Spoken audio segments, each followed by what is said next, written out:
कसम से इस चीज़ से बहुत डिसअपॉइंटेड हूँ एआईसीटी से कि एआईसीटी आपका फ्यूचर बर्बाद कर सकता है यार। मैंने इनको सीधा सीधा पूछा कि 20,000 आ गया, 30,000 कहाँ है, क्यों नहीं आया, कि किसको नोटिस देके किस चीज के लिए काटा गया तुम लोगों ने अभी तक उसका 30,000 रुपए तक हड़प लिया। 60% तुमने कैसे खा लिया यार, बिना नोटिस के नहीं मिल रहे तो वो पैसा कहाँ से देगा। सबकी फैमिली एक जैसी नहीं होती ना, और खासकर जो स्कॉलरशिप ले रहा है बंदा उसकी फैमिली बैकग्राउंड ऑलरेडी डाउन है, वो तुम लोगों के आगे तरले क्यों करेगा। Hello everyone, welcome to knowledge letter. दोस्तों, आज की वीडियो में हम बात करेंगे पीएम ट्रिपल एस के बारे में, यानी कि जम्मू एंड कश्मीर के स्टूडेंट्स के लिए जो स्पेशल स्कॉलरशिप स्कीम दी जाती है उसके बारे में हम ए टू जेड बात करेंगे। और इसके रिलेटेड जो भी आपके डाउट्स होंगे ना, मैं सारे ए टू जेड आज आपके क्लियर करके जाऊंगा, ठीक है। क्योंकि बहुत मैंने एक वीडियो पहले बना रखी है इसके रिलेटेड, जो जिन लोगों ने वो नहीं देखे प्लीज जाके उसको जरूर देख लेना, मैं डिस्क्रिप्शन में लिंक दे रहा हूँ। तो उसमें मैंने देखा कि बहुत सारे स्टूडेंट्स को डाउट हैं कि हमें क्या क्या करना होगा, हमारे कौन से डॉक्यूमेंट्स रेडी होने चाहिए और कब इसके फॉर्म्स स्टार्ट होंगे इस बार, क्योंकि दोबारा से फिर से कोरोना और लॉकडाउन वगैरह ये सब प्रॉब्लम्स चल रही हैं। तो जैसा कि आपको मैं बताऊंगा इस वीडियो में पूरी डिटेल, उससे पहले हम को सब्सक्राइब कर लें। तो चलते हैं अपनी वीडियो की तरफ।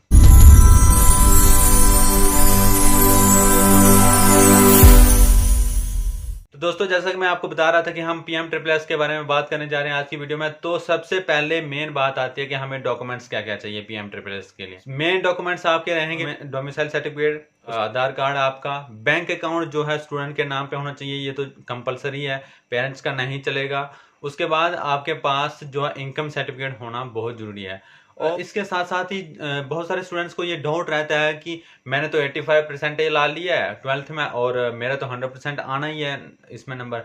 तो मैं आपको बता देता हूँ कि इसमें जो मेरिट बनता है, इसमें आपकी फैमिली बैकग्राउंड देखी जाएगी, इसमें आपके 10th के मार्क्स देखे जाएंगे, इसमें आपके 12th के मार्क्स देखे जाएंगे। ये तीन चीजें आपकी मैटर करती हैं, आपको एआईसीटी में सीट मिलेगी या नहीं मिलेगी, ठीक है। और उसके बाद बहुत सारे स्टूडेंट्स का ये भी क्वेश्चंस रहते हैं कि क्या हमें इसके लिए एंट्रेंस देना पड़ेगा। तो नहीं भाई, आपको कोई इसके लिए एंट्रेंस नहीं देना है, बस आपको फॉर्म फिलअप करना है। उसके बाद काउंसलिंग होती है और आपका उसमें मेरिट लिस्ट आएगी, और जैसे टॉप के स्टूडेंट्स जो होंगे वो फर्स्ट काउंसलिंग में आएंगे, उसके बाद वाले वो सेकंड काउंसलिंग में, वो थर्ड काउंसलिंग में। उसके बाद लास्ट में एक राउंड होता है, काउंसलिंग नहीं बोल सकते उसको। उसमें क्या होता है कि जो स्टूडेंट्स छोड़ के चले जाते हैं, मतलब जिनको सीट अलाउ हुई होती है लेकिन वो उसमें ज्वाइनिंग नहीं करते हैं, तो उन स्टूडेंट्स के लिए वो जो सीट्स होती हैं वो खाली हो जाती हैं। तो जो बाकी उनसे थर्ड काउंसलिंग के नीचे जो स्टूडेंट्स परसेंटेज वाले होते हैं उनको वो ऑफर किया जाता है कि आपको सीट अलाउ हो गई है, आप जाके ज्वाइनिंग कर सकते हैं इस कॉलेज में। लेकिन यहाँ पे एक और बात है कि मैं कसम से इस चीज से बहुत डिसअपॉइंटेड हूँ एआईसीटी से कि एआईसीटी आपका फ्यूचर बर्बाद कर सकता है यार। मतलब एआईसीटी आपको पैसा दे रहा है ना, तो उसका मोटिव जो है वो खुलेआम यूट्यूब पे बताना सही नहीं है। लेकिन मैं आपको बता दूं कि अगर आपको सही कॉलेज नहीं मिला तो आपका फ्यूचर बर्बाद है एआईसीटी में, ठीक है। क्योंकि बहुत सारे स्टूडेंट्स को ऐसा मैंने देखा है कि वो 4 साल की डिग्री करके आते हैं, बाद में कहीं ऑप्शन नहीं मिलते और जिंदगी बर्बाद हो जाती है। क्योंकि बीटेक और बीई यानी कि बैचलर ऑफ इंजीनियरिंग, ये डिग्रीज जो है ना, इनका बहुत ज़्यादा मतलब कि स्टूडेंट्स हो चुके हैं और स्कोप बहुत कम कम हो चुका है। जैसे आप एमबीबीएस के लिए जाते हैं एआईसीटी के थ्रू, तो वो सही है, एमबीबीएस का बहुत स्कोप है, अभी उसके लिए सीट्स बहुत कम है एआईसीटी में। तो मैं आपको सीधी सी बात ये बताता हूँ कि अगर मान लो कि आपको कोई कॉलेज दे दिया एआईसीटी ने, ठीक है, मान लो कि हिमाचल प्रदेश में आपको कोई कॉलेज मिल गया एआईसीटी के थ्रू, आपने जाके उसको ज्वाइन कर लिया, ठीक है। आपने सोचा मेरे को 50,000 6 महीने के बाद आएगा स्कॉलरशिप और मेरी कॉलेज की फीस भी तो वो दे देगा, तो मैं पढ़ने को खुद मेहनत कर लूंगा चाहे वहां पे कुछ हो या ना हो। लेकिन मैं आपको बता दूं कि ऐसे ऐसे कॉलेज भी आईसीटी से एफिलिएटेड हैं जहां पर और तो दूर की बात है, मैं खुद देखा हूं, मेरा फ्रेंड्स देखे हैं, हम लोगों ने खुद उस चीज को नोटिस किया है कि वहां पे घास उगी रहती है। जो बास्केटबॉल ग्राउंड या जो खेलने और कूदने वाले ग्राउंड्स हैं जिनमें सीमेंटेड होते हैं, लेकिन उसमें घास उगी रहती है, वहां पे बच्चा तक नहीं होता कोई, ठीक है।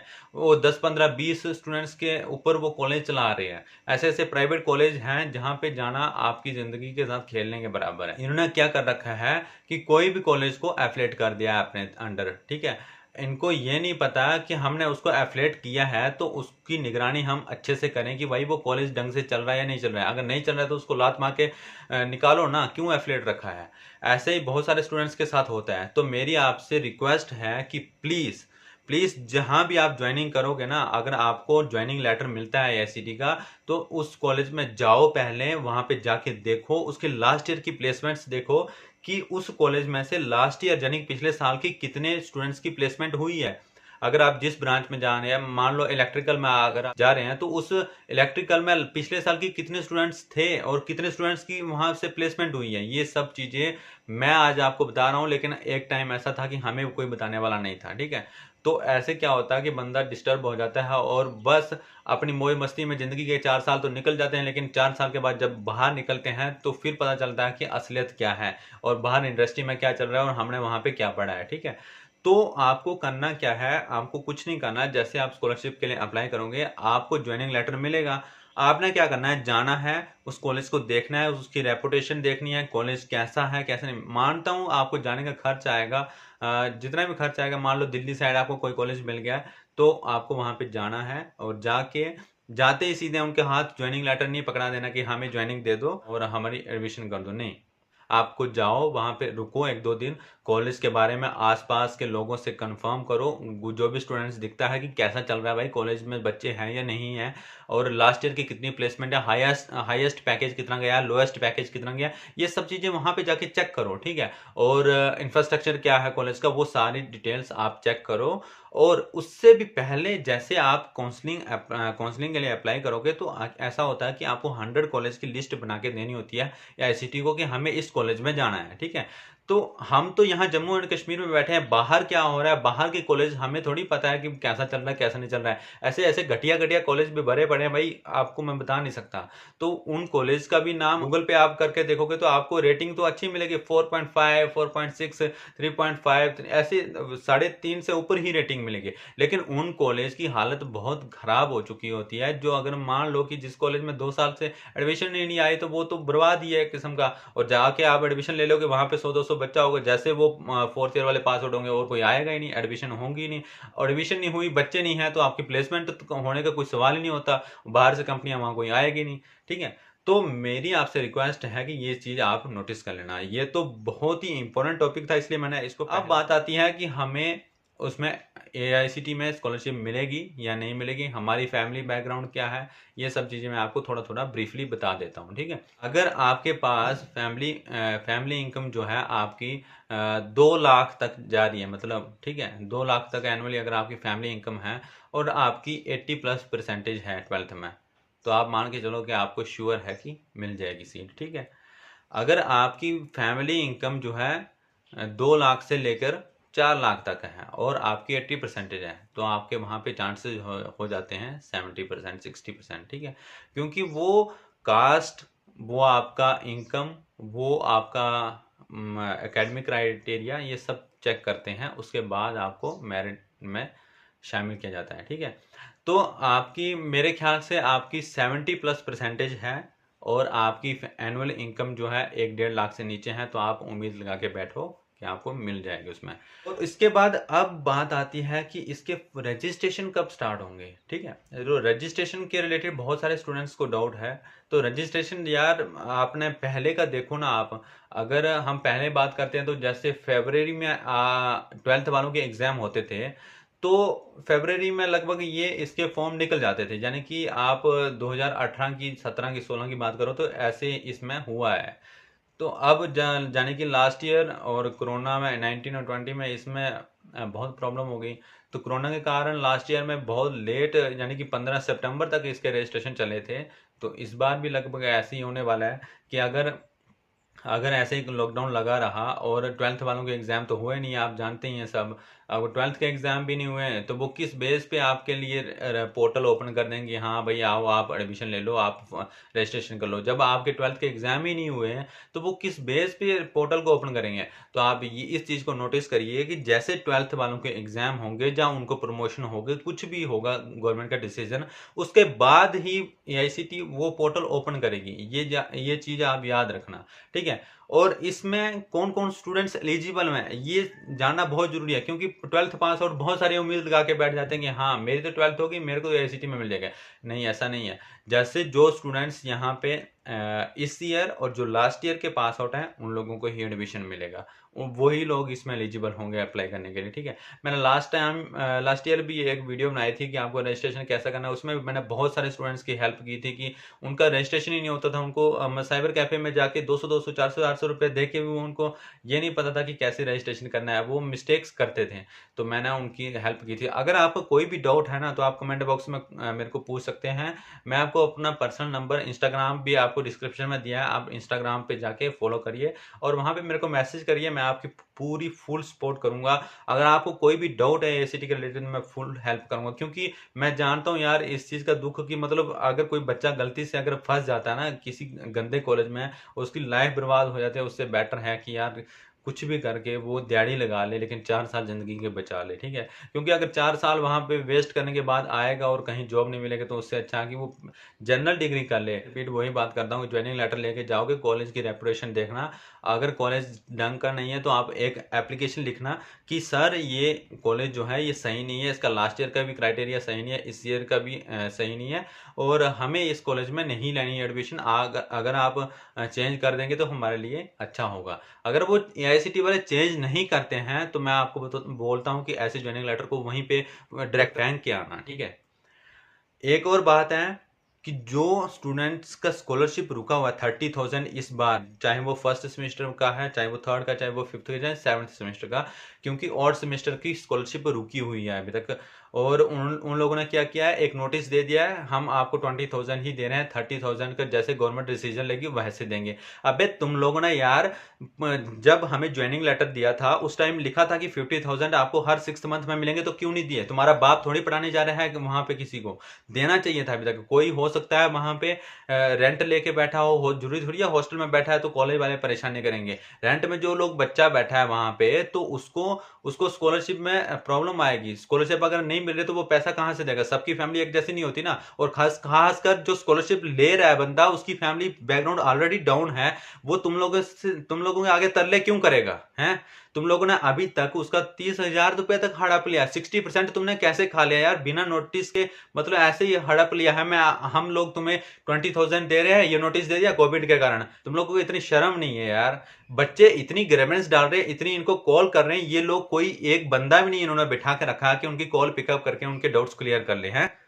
AICTE का इतना बुरा रेपुटेशन हो चुका है मैं आपको बता नहीं सकता। मानता हूं कि बहुत बढ़िया है AICTE की बहुत रेपुटेशन है, लेकिन किस काम की ऐसी रेपुटेशन जो एक बंदे को वहां पे बिठा नहीं सकते हो? और स्टूडेंट्स अगर कॉल कर रहे हैं कंटिन्यू उनकी कॉल पिकअप कर लें।